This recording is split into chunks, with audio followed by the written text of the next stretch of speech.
Encountering the upgrade not allowed at this postcode error on Tesco Mobile.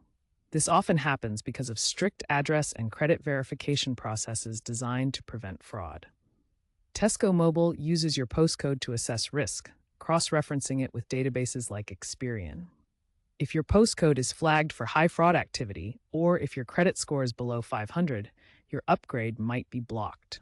This system, while intended to protect against fraud, can sometimes be overly restrictive. If you've received the upgrade not allowed error, the first step is to gather proof of address and identity.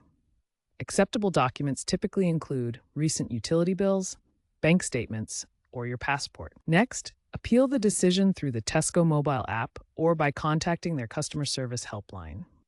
When appealing, provide all necessary documentation to verify your identity and address. Be persistent, as success rates are around 40%. If the appeal is initially rejected, consider updating your address in the Tesco Mobile app to match Experian records. If all else fails, regulatory pressures are pushing Tesco Mobile to improve resolution times, so keep trying. If Tesco Mobile continues to deny you, consider switching providers like Vodafone.